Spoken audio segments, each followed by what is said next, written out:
Feed Your Fire, a podcast from Kim Baker Studios that dives into self-discovery and personal fulfillment through the shared experience of food.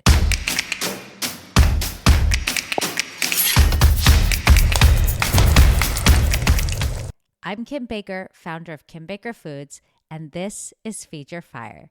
It's a bit of a mashup discussion about life topics and food. Sometimes we'll cook, other times we'll just eat.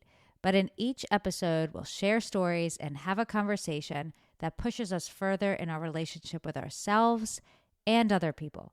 To us, food is the connective tissue in life, and it's so much fun. Feel free to just listen or cook with us. Recipes are posted on our website, prochiplantenergy.com. Today, we're going behind the scenes in Kim Baker Foods' kitchen. I'm going to take you on an exploration of new product development. Together, we're going to try out a new recipe for a product that I have been working on and refining. And we're going to talk about what that looks like in the kitchen and how that process creates an opportunity to learn. For some people, developing a product may be kind of opportunistic. They see a need in the market and they go and seek out a way to solve that. And there's an element of that in what I do, but for whatever reason, I've always kind of had this fever for creating food products. Like, I just find it to be very exhilarating and it makes me feel connected to people. And I was thinking maybe it began when I was like this young preschooler making mud pies with my neighbor Gary in the yard. But regardless of its origin, that passion has persisted. And so this is a fun thing to be able to share together because I've never really included an audience in this. One of the things about creating a food product is it's really an exercise in trial and error. You have to get comfortable with a lot of failures and you have to learn from each one of them because every time you experiment, you learn something new. You also need to get comfortable with feedback. And there are two sides to this coin. One is being open to listening and really receiving that input and thinking about it without going on kind of defense. And then the other is discerning whether or not that feedback is relevant or right for you. You don't have to accept all feedback. You should hear it all, but you don't need to actually take it in. Sometimes we can get caught up in a creative process and we're so excited about what we've created that we can turn on blinders to what other people are saying about it. And on the other hand, we have to always maintain our vision and not detour from what we set out to achieve simply because of the feedback from others. But learning to seek out and hear feedback is essential. And to that point, for many years, I had received feedback that I should create a bar. But I didn't find that inspiring. I wanted to create products that were innovative. And at the time, I didn't have a concept that I felt really honored that principle of innovation. But then, like so many things, an idea was born out of my own experiences. I felt like what I need in my life is something really convenient that I could grab and go with, that I could keep in my bag, that reflected the way I actually ate. Something that wasn't nut butters and seeds, but rather kind of like a walk down the produce aisle, but I could also just keep it in my pocket. And that is how the idea of our newest product, called Salad Bar, was conceived. And so I'm going to take you into our kitchen where we prepare our latest iteration in preparation for a trade show on Wednesday where we will be unveiling Salad Bar. And if the name hasn't already kind of clued you in, this is a salad in a bar, truly. It starts with kale and carrots and beans and nuts. And we use that to literally create a bar that you can have at your fingertips and have effectively a meal on the go. Now, we've been testing this out with a number of grains. We've tried kale, arugula, cabbage, and my personal favorite is kale. So that's what we're going to be using in this batch today. And we're going to be keeping track of all measurements. So I've got a scale here and I have my nerdy notebook that I learned to use in chemistry class, where we're keeping track of everything that we're adding into this batch, and so that we can replicate it in the future. And from there, we'll do a nutritional analysis of the recipe to see where does that leave us in terms of macros and micronutrients, because what we're looking for is a combination of both taste and powerful nutrition. So the first thing I'm going to do is combine in a bowl the dehydrated kale that I've already prepared. And I'm going to add in our crunchy lentils. And for this batch, I'm going to add in some dried carrots and peas.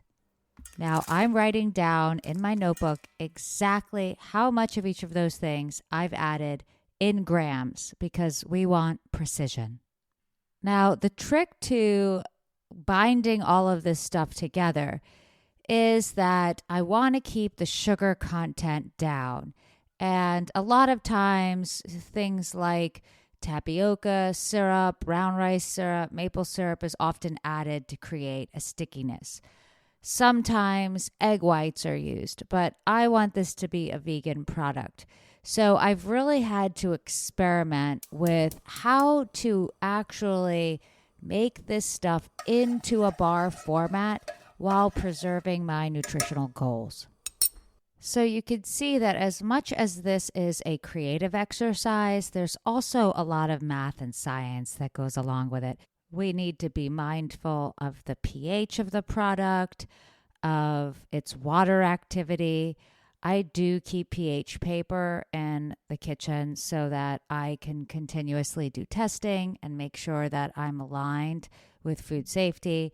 And so this is a nerd's paradise. So right now I'm combining those dry ingredients with what I hope will be an effective way of binding them together. I've been working on this part of the recipe for quite some time, and I just haven't quite gotten it right. So we're going to see if this batch gets us to where we want to be. Now, this batch has really great crunch. I love the flavor of the vegetables that we've put in. I feel like they've bound together pretty well. Even though I do really like this batch, I don't think it's quote unquote the recipe yet. I think there's still more work to be done. But this experiment has gotten us closer. I already know that this recipe is going to have less sugar, bringing us closer to our nutritional goals. And from a taste perspective, it's really in alignment with my vision. This exercise really points to the importance of the process and not just the outcome. Sure, it would have been great if after this experiment we had our final recipe. That would have been fun. And it certainly would have made life easier. But launching a food product is not easy. It takes a lot of tenacity. And so this is just part of that training. There are so many more steps ahead to taking this product to market, figuring out how to scale it, how to price it, how to build our relationships with our customers. And the hard work would just make me appreciate success that much more. I'm excited to have shared this process with you, pulling back the curtain into Kim Baker Foods, showing you at its earliest stage how a new product is developed and having you participate in that process. The trade show where we're going to be sharing this new prototype with consumers happens to be on March 27th, which is the anniversary of my brother's passing.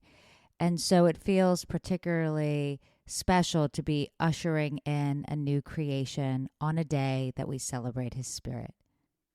He used to make these ice cream sundaes back at my parents' house, and they were just decadent, right? They were filled with whatever we had in the house. It might have been some cake, some ice cream, toppings, and he would take such pride in these creations. And I remember one time him showing it to me and talking about it as a Picasso. It was just this beautiful work of art. And so when I started Kim Baker Foods, it actually started under the name Picasso Foods. And that is because he has inspired so much of this. And so to share this product on a day where we remember him brings everything full circle.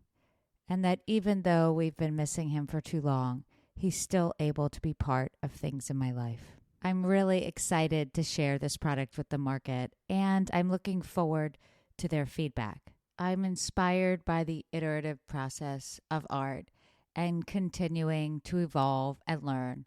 No matter what the feedback is, I have moved a valuable step forward, and each success is made step by step, one movement at a time. And with that, I say so long. Feed your fire, where food nourishes growth.